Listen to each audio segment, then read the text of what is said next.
Hey guys, Pitmaster here. All right, let's start off. This is my almost weekly vlog. I don't have as much video this week, so I'm gonna go over a couple things. This is one of my early fights. Not one of my early fights. It was like in 1986, and I took a fight with some guy I never should have. He outweighed me by 33 pounds, but I was like Rocky 3. I actually thought I could beat him no matter what. And I found out I couldn't. It was a really tough fight. He was a really hard hitter. I ended up getting stopped in the second round, I think. And I didn't want to fight him again. This fight taught me more about myself as a man than any other one of my fights.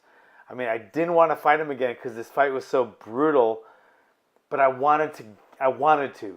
So I got a rematch with him, and I remember just the whole training camp was such a mind game. I was having nightmares about hitting him hard and him laughing at me.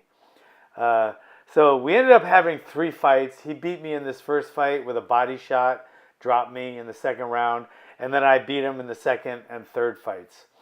But Charlie Archie and that trilogy probably taught me more about myself as a fighter and maybe even as a man. Just how you got to dig in deep sometimes, and you know, you got to face your fears and just all that stuff, cliches that you hear. This fight was all of them. It was my Rocky 3 story. So I love that about Charlie Archie. I hope he's doing great. I don't ever talk to him, but it taught me a lot. So anyway, so that's my Charlie Archie Rocky 3 story. And I hope he's doing fine.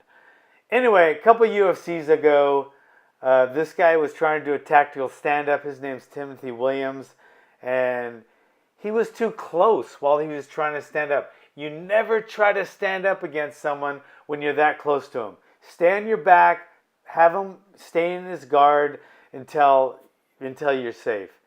I love this picture of me and my dad. It was one of the last times we ever went out for a walk. We used to go for a walk around his block all the time, and this is one of the very last times, and my beautiful wife got a picture of it, and it's one of the most precious pictures to me.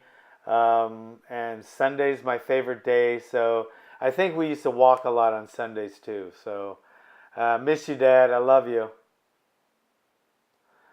All right.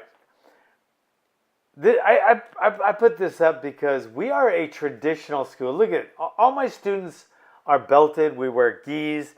We go by most of the traditions of a traditional martial arts school, but we have techniques that work. So basically, we are a traditional school, but we come from a very effective tradition. So our traditions are intact and they are effective, but we're still a very traditional school. Unfortunately, most traditional schools, martial arts schools, aren't as effective, but they want to call it traditional. And we don't do that. We're effective, but traditional. Here's a class I just started last week for the kids. It's kind of a semi, like fight team training class. I drill and stuff, and I try to get them to hit harder. Sometimes, you know, you want to teach techniques and have everyone have really good techniques and stuff, but sometimes I just want to get them in shape and I want them hitting hard. Sometimes, to me, power and intense physical conditioning trumps technique. And sometimes technique trumps conditioning and power. But I want both of them. Some schools just teach technique and they don't think conditioning and power are important. I do. So I teach them both. And this class is going to be more about drilling, power, and conditioning than technique. So I hope everyone likes it. I'm going to start doing it every Friday at 5 o'clock. It's called my Pit Keikis. And Keiki means kid in Hawaiian. So thanks for coming, guys. I hope you have a great week, and aloha.